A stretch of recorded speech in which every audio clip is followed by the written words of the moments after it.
21 अगस्त को छतरपुर थाने में पत्थरबाजी वाली घटना को लेकर समाजवादी पार्टी के राष्ट्रीय प्रवक्ता यश भारती ने प्रेस कॉन्फ्रेंस कर बताया कि थाना परिसर के बाहर से ही भीड़ ने विरोध करना शुरू किया था। किसी ने चप्पल फेंकी या जिसको जो मिला उसने वह फेंकना शुरू कर दिया है। किसी ने चप्पल फेंकी या जिसको जो मिला उसने फेंकना शुरू कर दिया। विरोध के इस बिगड़ते माहौल को देखते हुए मुस्लिम समाज के लोग पुलिस प्रशासन से चर्चा कर रहे थे। उनको आगे करते हुए भीड़ को नियंत्रित करने को पुलिस प्रशासन ने कहा कि जब तक भीड़ अनियंत्रित हो गई थी उसको लेकर नियंत्रित करना असंभव हो गया था, इसलिए ये लोग भी अपने आप को बचाते हुए सुरक्षित स्थान देखने लगे। जैसा कि झूठ प्रचारित किया गया कि मुस्लिम समाज के लोग अपने साथ पत्थर, डंडे और हथियार लाए थे। पूर्ण सुनियोजित तरीके से पुलिस कोतवाली के ऊपर हमला करने की नियत से आए थे। ये बात पूर्णतः असत्य है। इस बात को थाना प्रभारी कोतवाली अरविंद, एडिशनल एसपी और स्वयं एसपी छतरपुर ने भी मुझसे चर्चा कर स्वीकार की। कुछ दिन पूर्व आंधी तूफान से पेड़ गिरने के कारण पुलिस थाना कोतवाली की बाउंड्री वॉल टूट गई थी, जिसमें कुछ गाड़ियों को भी नुकसान हुआ था। इस बाउंड्री वॉल का निर्माण अभी कुछ दिन पूर्व हुआ है, जिसे सभी वीडियो में देखा जा सकता है। थाना परिसर की बाउंड्री वॉल आधी रंगी हुई है और आधी पर केवल प्लास्टर है। निर्माण से जुड़े ईंट पत्थर बाहर की तरफ रखे हुए थे, ऐसा प्रतीत होता है उसी का इस्तेमाल पत्थरबाजी में हुआ है। थाना प्रभारी अरविंद द्वारा बताया गया कि भीड़ के जो भी हाथ में आया उसने फेंकना शुरू किया और बचावी कार्यवाही में स्वयं थाना प्रभारी एवं अन्य पुलिस कर्मियों ने भी पत्थर फेंके। अब आनन फानन में शहजाद, जो कि पूर्व सदर है, उसका भाई जो कि एक जनप्रतिनिधि पार्षद है, दोनों का मकान तोड़ दिया गया है। इतना समय भी नहीं दिया गया कि वे स्पष्टीकरण दे सके। प्रभारी ने एफआईआर दर्ज क्यों नहीं करी? सबसे पहला सवाल ये उठता है इस पूरे घटनाक्रम में।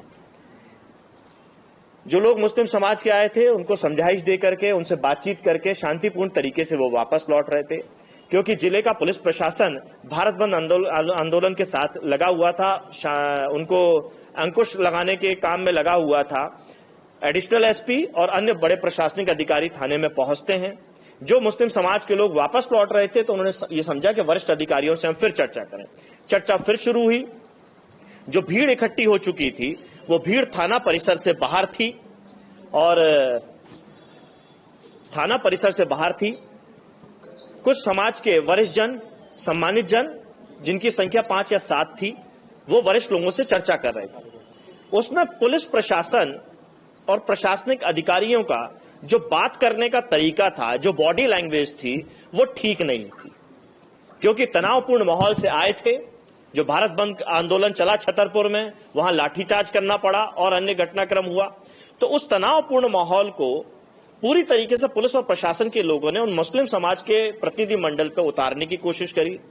उनके साथ में बातचीत करने में बदसलूकी हुई, कुछ बदतमीजियां भी हुई, जिसको बाहर खड़ी भीड़ को यह लगा कि हमारे समाज के वरिष्ठ जन, सम्मानजनकों को अपमानित करने की नीयत से चर्चा हो रही है और शायद गिरफ्तार करके बंद भी किया जा सकता है।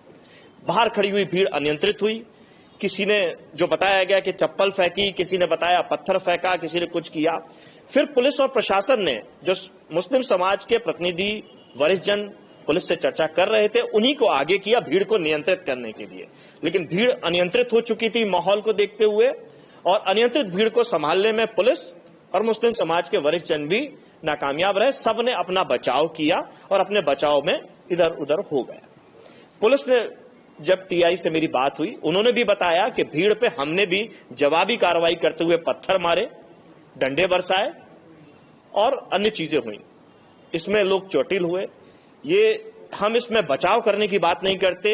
जिन्होंने भी पुलिस के ऊपर हमला किया है उन पे कड़ी से कड़ी कार्रवाई होनी चाहिए। जिन्होंने भी कानून तोड़ा उन पे सख्त से सख्त कार्रवाई होनी चाहिए।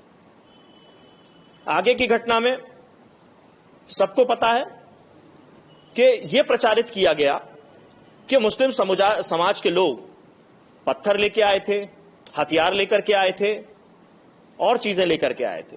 लेकिन जब आप पूरा फुटेज देखेंगे जो मीडिया ने भी चलाया है, कुछ दिन पूर्व थाना परिसर की जो बाहर की बाउंड्री वॉल है वो एक तरफ की टूट गई थी। एक बड़ा पेड़ था जिसके गिरने से, जिसमें कई गाड़ियां चोटिल हुई, गाड़ियों को नुकसान पहुंचा था, और वो बाउंड्री वॉल दोबारा बनाई गई।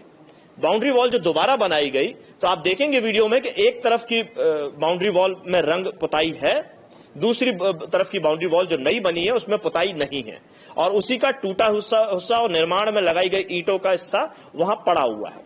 संभवतः पत्थरबाजी में वही सामान इस्तेमाल किया गया है और जो बात बताई जा रही है कि घर से पत्थर लेके आए थे, सारी चीज ये बातें झूठी है। ये बात टीआई ने भी स्वीकार करी है, एडिशनल एसपी ने भी स्वीकार करी है और स्वयं एसपी ने भी स्वीकार करी है कि इस तरीके की कोई बात नहीं थी। मुस्लिम समाज किसी तरीके की तैयारी से नहीं आया था। जैसे आम विरोध प्रदर्शन या ज्ञापन देने का काम होता है, ये भी वही था। यानी कुछ हमारे अति उत्साह में रहे पत्रकार साथी, कुछ सोशल मीडिया के इन्फ्लुएंसर्स, उन्होंने इस भ्रम को फैलाया। आगे की कार्रवाई होते हुए अगले दिन 22 तारीख को शहजाद, जिसका मकान गिराया गया, जो पूर्व सदर है, मुस्लिम समाज का सम्मानित व्यक्ति है, चुना हुआ व्यक्ति है, और उनका छोटा भाई जो जनप्रतिनिधि है, पार्षद है, उन दोनों का मकान गिरा दिया जाता है। और गिराने का तर्क दिया जाता है कि वो तालाब के कैचमेंट एरिया में आता है, इसीलिए उसको गिराया गया, जबकि तालाब वहां से लगभग 1.5 किलोमीटर की दूरी पे है। ना इससे पूर्व कोई नोटिस दिया गया था, ना इससे पूर्व कोई बात की गई थी।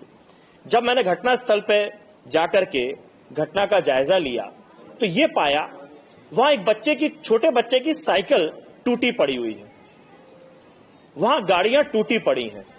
तो आपने साइकिल तोड़ी, आपने गाड़ियां तोड़ी।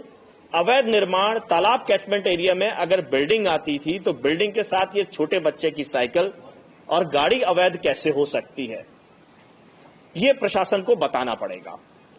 उस छोटे बच्चे का क्या कसूर है जिसकी साइकिल तोड़ी? उस घर के अंदर रहने वाली महिलाओं का क्या कसूर है जिनको आपने बेघर कर दिया?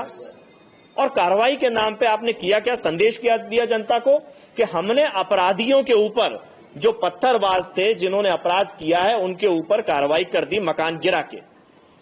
तो ये तो नगर निगम का बुलडोजर हुआ। पुलिस की कार्रवाई अभी बाकी थी, पुलिस की कार्रवाई में तो नहीं आता ये सब चीजें। तो ये पूरा घटनाक्रम जो दिखता है, ये केवल एक समाज विशेष को समाज के बीच में खलनायक बताना और दूसरे समाज के बीच में आपसी मनभेद पैदा करना, दूरियां पैदा करना, ये काम पुलिस और प्रशासन ने मिलकर किया अपनी नाकामयाबी छुपाने के लिए।